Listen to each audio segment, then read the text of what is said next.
wacce ta san tana da saurayi ta sanar da mu, insha Allah za mu ɗaura mata aure. Halidubu Mega Nigeria Limited presents another epic movie, Magajin Gari. Kullum bayan cikina ya zan yi in ga Shadiya cikin wahala da wulakanta. Ba na son in ga Shadiya tana motsi a cikin gidan nan. Ni ne uban bawa a cikin gidan na ga dama kashi na ga dama. Algunguma mai bakin hali, mai bakar aniya. A cikin azabar da za a gana miki a cikin gidan nan, yanzu kika fara ɗanɗana kaɗan daga ciki. Magajin Gari, known as mayor of the particular town. Tun da na san ka gidan ku wahala kawai suke sha. Ɗauko yaron nan ba tare da kowa ya sani ba. Sare mai kai. Allah ka daina wahala. Magajin Gari, most of the conflicts arise between after the demise of the present king. Ya zan zo in tara ku a cikin gida. Har yanzu duk daga cikin ku gaba ɗaya ba har yanzu an rasa wata ko batan wata ta kasa.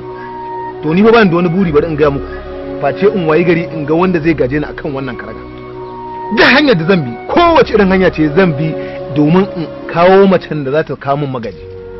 In Allah ya bani magajin gari, wallahi alhamdu ina so. Magajin Gari, in every kingdom there has to be somebody who will be the next king.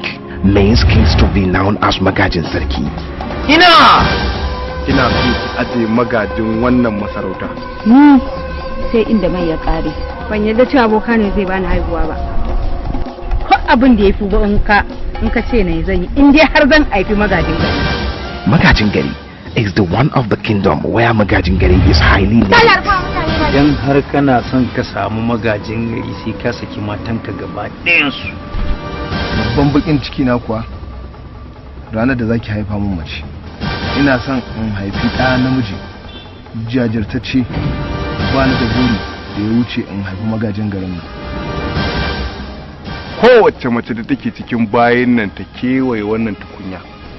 Ga duk wadda ta kewaya hayaki fito daga cikin wannan tukunya, to ita ce wadda ɗanka yake jikinta wacce za ta haifar maka magaji.